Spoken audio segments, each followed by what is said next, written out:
আসসালামু আলাইকুম ওরহমতুল্লাহি ওবরকাতুহ। আলহামদুলিল্লাহ, আজকে আমি কথা সম্পর্কে কিছু কথা বলবো। যেহেতু আমি কথা বলছি, কথার অনেক ধরন আছে। তার মধ্যে একটা ধরন হচ্ছে, আপনি যত কম কথা বলবেন আপনার ফায়দা তত বেশি হবে। এই বিষয়ে হজরত হাসান রাদিয়াল্লাহু তাআলা আনহুকে একবার নীরবতা সম্পর্কে জিজ্ঞাসা করা হলো। তখন তিনি নীরবতা এবং কম কথা বলার প্রশংসা করে ইরশাদ করলেন, কম কথা বলা মূর্খতাকে গোপন রাখে। এক নাম্বার কারণ, কম কথা বললে লাভ হচ্ছে, কম কথা বললে আপনি মূর্খ না শিক্ষিত এটা মানুষ বুঝতে পারবে।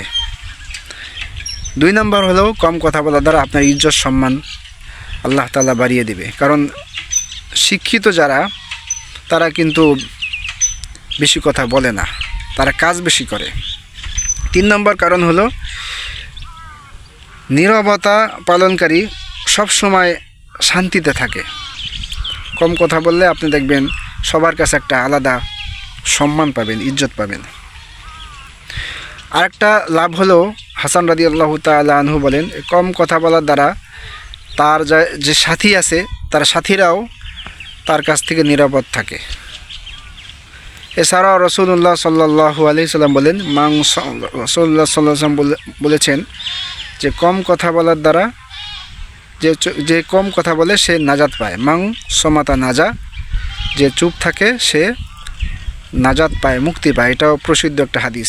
তো যাই হোক, আমরা যখন কথা বলবো আমরা সবসময় হিসাব নিকাশ করে কথা বলবো এবং অহেতুক অপ্রয়োজনীয় কথা থেকে আমরা সকলে নিরাপদ থাকব।